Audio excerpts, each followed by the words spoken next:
नियमों से विचलन। ध्यान से सुने, मैं बात कर रहा हूं ऐसे नियम जिन पर मेंडल के नियम लागू नहीं होते हैं, उन्हें बोलते हैं मेंडल के नियमों के विपरीत नियम या मेंडल को नियमों से विचलन दर्शाने वाले नियम।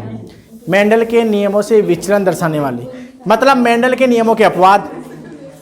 उसमें पहले नियम की बात करूंगा तो एक हेडिंग लिख सकते हो आप, मेंडल के नियमों से विचलन। मेंडल के नियमों से विचलन, विचलन बोल दो, अपवाद बोल दो, या ऐसे कह सकते हैं जिन पर मेंडल के नियम लागू नहीं होते हैं। लागू नहीं होते कौन से? इसमें सबसे पहला है, खूब सारे हैं, जैसे अपूर्ण प्रभाविता, सप्रभाविता, बहुजीन वंशागति, बहुप्रभाविता, घातक जीन, ऐसे खूब सारे। तो मैन की बात करूंगा मैं, तो सबसे पहले बात करूंगा मैं अपूर्ण प्रभाविता। एक छोटा सा नियम है, ध्यान से इधर देख लो एक बार, बाद में लिख लेना। इसे बोलते हैं in complete dominance. Incomplete dominance का मतलब क्या होता है? ध्यान से देखो इधर, पहले तो खोजकर्ता कौन थे? इसके खोजकर्ता थे कार्ल कोरेंस।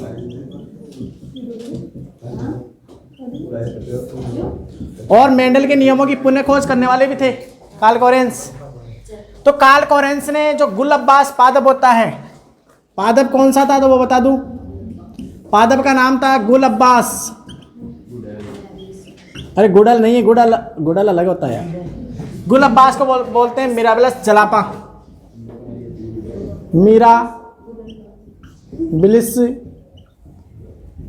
जलापा, या इसे हम कह सकते हैं फॉर ए क्लॉक या फॉर ए क्लॉक प्लांट, मतलब 4 बजे पुष्प खिलते हैं। ठीक है, हाँ ठीक है। अब ध्यान से सुनो, इसमें क्या होता है, मेंडल के नियमों से कैसे विचलन दर्शाता है मेंडल के नियम। सुबह शाम, ठीक है, हाँ शाम को, सुबह तो क्या है ना, ठीक है, सुबह तो क्या है, शाम को। ठीक है, तो गुल अब्बास की बात करें कैसे, देखो ध्यान से,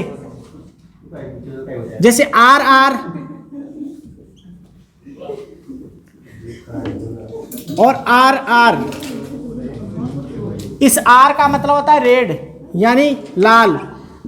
लाल पुष्प, पुष्पों के रंगों की बात करें, ध्यान से सुने, पुष्प जो है उसके रंगों की बात कर रहा हूं मैं। इसका अप्रभावी लक्षण, ये प्रभावी है, समयुग्मी प्रभावी, ये समयुग्मी अप्रभावी, समयुग्मी अप्रभावी। ध्यान से देखो, इसका मतलब हो गया सफेद, मतलब 2 पौधे हैं, प्रभाविता के नियम के विपरीत आएगा ये।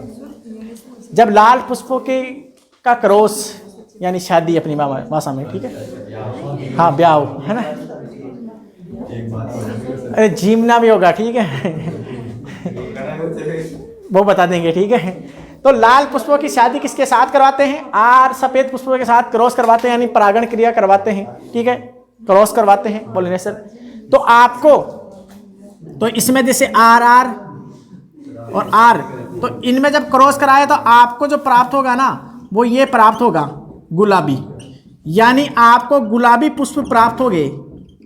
यानी ये जो जनक थे पेरेंट्स, इनसे जब गैमेट ये प्राप्त करें, और इनसे यानी गैमेट क्या, परागकण और अंडकोशिका, तो नया एक पौधा प्राप्त हुआ जिसे हम उगाएं, और उगाने के बाद जब पुष्प देखेंगे तो आपको गुलाबी रंग के दिखाई देंगे, ना कि लाल और सफेद। मतलब प्रभाविता का नियम तो क्या कहता है कि जो प्रभावी लक्षण होता है वो अपने लक्षण को दर्शाता है, F1PD में दर्शाता है कि नहीं दर्शाता। पर आपको यहां पर क्या दिखाई दे रहा है रे? गुलाबी, न तो आपको कोई सफेद दिखाई दे रहा है, ना आपको ये। तो प्रभाविता का नियम तो ये कहता है प्रभावी हो लक्षण तो लाल होने चाहिए ना, आपको तो क्या दिखाई दे रहे हैं? गुलाबी। ठीक है, तो गुलाबी पुष्प दिखाई दे रहे हैं, तो इसका मतलब है इनकम्प्लीट डोमिनेंस, यानी अपूर्ण प्रभाविता, दोनों का मिश्रण प्राप्त हुआ है। इसे ही बोलते हैं अपूर्ण प्रभाविता का नियम, जो मेंडल के नियमों से अपवाद है, विचलन है, मेंडल के नियम लागू नहीं होते हैं। ठीक है, अब देखो ध्यान से सुनो, अब सुनो, अगर हम इनमें फिर स्वपरागण करवाएं, जैसे ये हमारे पास प्राप्त हो गए आर और आर, ये गुलाबी पुष्प हैं, मतलब इनमें जो बीज है उनको उगाएंगे और फिर इनमें क्रॉस करवाएंगे। ये भी गुलाबी है, स्वपरागण करवाया। क्या करवाया? स्वपरागण, मतलब उन्हीं पौधों के मध्य शादी ब्याह, है ना। अब देखो ध्यान से, इनमें हम जब क्रॉस करवाते हैं तो ऐसे चार्ट के द्वारा समझ लो आप, पुनेट वैज्ञानिक ने बताया था ऐसे। तो आर आर आर आर, इसका इसके साथ, इसका इसके साथ, इसका इसके साथ, इसका इसके साथ, मतलब इनमें जब क्रॉस करवाएंगे जो बीज प्राप्त होंगे उन बीजों को हम उगाएंगे। उगाने के बाद में उनमें पुष्प देखेंगे। ऐसे तो उगाने के बाद में दिखेंगे, बीज में थोड़ी दिखेंगे। स्मॉल को जो प्रभावी लक्षण होता है वो कैपिटल दर्शाते हैं, उसको पहले लिखते हैं, अप्रभावी को बाद में लिखते हैं। सिंपल सा तरीका है, ठीक है। अब यहाँ पर देखो आपके इसके लक्षण प्रूफ, जिन प्रूफ दिखाई दे रही है यहाँ से, यहाँ दिखाई दे रहे क्या? ठीक है, तो इसके लक्षण प्रूफ देखो। लक्षण प्रूफ, ये कितने लाल है रे? लाल कितने? एक ही है ना। ये कितने क्या है? तो ये गुलाबी है, तो गुलाबी पुष्प कितने? 2। और ये क्या है? सफेद, सफेद 1। तो 1 2 3 4, 4 पौधे प्राप्त हो गए। तो कुल मिलाकर आपको इसके लक्षण स्वरूप यानी फिनोटाइप जो रेशियो दिख रहा है, क्या बोलते हैं इसे? Phenotype ratio. क्या बोलते हैं इसे हम? फिनोटाइप, है नी, फिनोटाइप, फिनोटाइप रेशियो, यानी बाहर से देखकर बताना कैसे दिखाई देता है। तो आपको 1:2 अनुपात प्राप्त हुआ। कौन सी पीढ़ी में? F2 पीढ़ी में। पर प्रवाहिता के नियम से विपरीत हो गया ना। F1 में तो दिखाई नहीं दिया ना मैं लाल, तो प्रवाहिता नियम तो विपरीत। अब इसके जीनोटाइप यहाँ लिख रहा हूँ मैं। जीनोटाइप देखो इसके, जीनोटाइप अनुपात। तो देखो जीनोटाइप भी क्या आएंगे? 1:2 एक आएंगे ना। अरे समयुग्मी लाल कितने? जीनोटाइप का मतलब होता है उसकी आंतरिक संरचना, मतलब बात करते हैं हम समयुग्मी विषमयुग्मी। तो समयुग्मी लाल कितने हैं? एक ही है। विषमयुग्मी गुलाबी कितने हैं? 2। और समयुग्मी सफेद कितना? एक ही है। तो इसके जीनोटाइप फिनोटाइप समान होते हैं। तो कई बार एग्जाम में क्वेश्चन पूछ लेता है कि कौन सा नियम है जिसमें जीनोटाइप फिनोटाइप समान होते हैं? F2 पीढ़ी में अपूर्ण प्रवाहिता। परिभाषा क्या होगी आपको समझ में आएगी? दोनों का सम्मिश्रण प्राप्त होता है F1 पीढ़ी में, ठीक है। तो परिभाषा तो आप लिख सकते हो, ठीक है। तो मैं यहाँ परिभाषा यहाँ लिख रहा हूँ, ठीक है, और उतार लो बाकी आप। दोनों का F1 पीढ़ी में, F1 पीढ़ी में